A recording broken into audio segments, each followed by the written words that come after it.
Matt Stepp, Dave Campbell's Texas football back here at the Texas High School Coaches Association Convention here with the new head coach of the Lubbock Estacado Matadors, Coach Will Blaylock. And Coach, first off, congratulations on the gig. I know me and you we've known each other for quite a while, and you've been knocking on the door to become a head coach. And when you got that call from Coach Meeks there in the Lubbock ISD, how special was it? How excited were you to get that job? Man, it was a dream come true. It was almost surreal. A little bit, you work hard for it and you interview for jobs, and sometimes it goes your way, sometimes it doesn't. And then when you finally get that phone call that says, "Hey, we think you're the best person to lead this program," it's like, wow. It doesn't hit you at first. It actually hit me one day sitting in my backyard. I was like, I'm a head coach now. Like I've earned it, and it's a blessing. But that phone call, I lit up. Like, I'm not going to even lie. It was like Christmas. Yeah. But I guess then the realization comes, okay, now I got to get to work. You got a lot – because, not only do you have to get to work, if you're going to a new school, learning a new group of kids, learning a new camp. Because, every campus runs a little different. You got to learn how the principal runs their campus. You're having to move across the state because you were down – in the Houston area, down there at Hightower, and you're having to move across the state to Lubbock, and you got to move your family and everything else. There's a lot that goes into it. I bet for a few weeks there, you were kind of drinking from a fire hose, trying to get everything lined up and get a staff hired as well.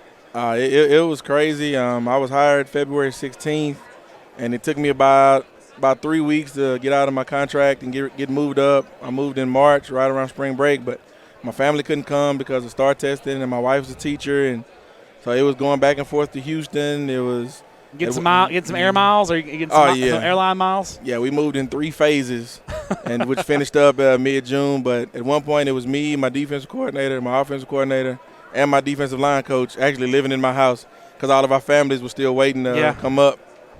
And you ready to kick those guys out, weren't you? It reminded me of college. It's like we went back to a dorm. Frat house. Yeah. I got you. Well, when we talk about your ball club in 2022, obviously you've had a chance now to get to know your kids, put them through an off season. Obviously, Estacado has been a winning program. They've been a program kind of right there in the mix there in West Texas. So you're not taking over a program that was necessarily broken by any means. When you look at your program, putting your own, how do you balance putting your own stamp on things and putting your own special seasoning on the program, but still keeping that winning culture intact? Because you want to keep that intact, obviously. Oh, yeah. I mean, they won 3 straight district championships. You got kids that have played a lot of football. And their main question was how can they get over the hump and play into December? Yeah. They expect to win district, which is a hard task, especially with our new district and bumping up to Division I. But they're hungry. They're eager to learn. They bought in.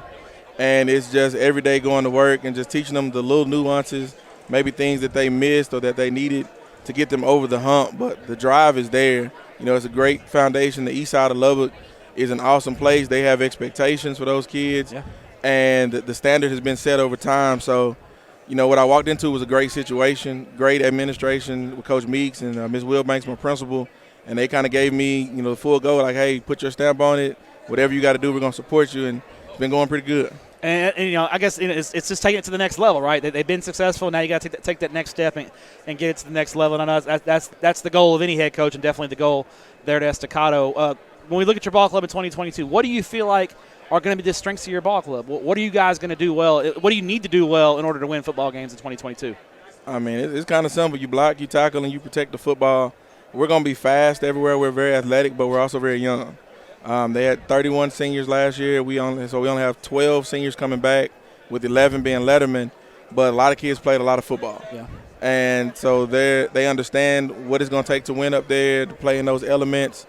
They understand they're learning how to play faster. I'm more of an up-tempo guy than what they were used to. And so they picked it up this spring, and they liked it. They saw that when you play fast, you can dictate to a defense what they do. And then on defense, when you play aggressive, you can dictate what that offense is doing a little bit too. So we're going to let them use that natural talent and their ability and just fine-tune it so that they can be as explosive and as fast as possible. So you're young, but you're an experienced young ball club is what you're saying. Yeah. I think we got kids like our running back, Bobby Ross. It was a freshman that ran for 1,100. Great player. Yeah, who's got several offers, and, he'll be back. And then his younger brother's coming up from middle school, and we got a quarterback named DJ Johnson that I think is going to be really, really good, who can spin it. We got a 6'3" wide receiver named DeVoye Boyd, who I think can go anywhere in the nation he wants to. His older brother's going to move in the tackle. He's 6'5", 250. He also plays defensive end. So we got pieces there that are fast, that are proven. And one thing I know about Estacado kids, they're not scared to hit. Yeah. And they don't have fear. Yeah. So I don't have to worry about teaching them how to tackle and how to do that. They got that. So there you go. I think we're gonna be fine. Now you obviously you spent some time in that part of the state. You know, in college, you were up there at West Texas A&M for a little while as a GA, right? You're a graduate assistant up there, so you know the lay of the land. Have you found the good places to eat in Lubbock? Have you scoped it out? I know DJ's out there. And he helped you out a little bit, kind of showing you a few places. You found your best spots to eat at yet? I'm always looking for. I'm a hole in the wall type guy. Yeah. I love a food truck or something like that. Mexican restaurant called Rangel's is really, really nice. It's right by Coronado, where DJ is. Spanky's, where you can get the fried cheese right by fried Tech. cheese at Spanky's is the best. Yeah. You need a nap after you go to that place. Yes, you do. Yes. You get the itis real quick. There's a little quirky restaurant called the Funky Door that me and my wife like to go to for brunch and things like that. And then there's a soul food place called Lee's that I found that is in a shopping center that is nice. So anytime I can find a mom and pop restaurant. Support local business, right? Support local business. There you go. Well, Coach, appreciate your time. Congratulations on the new gig. Super fired up for you there at Estacado. I believe we got some of the crew that's going to be out at one of your games this year, the Big Spring game on Thursday night. So we got some crew coming out, so we're looking forward to seeing what the Matadors have in 2022. Okay, thank you.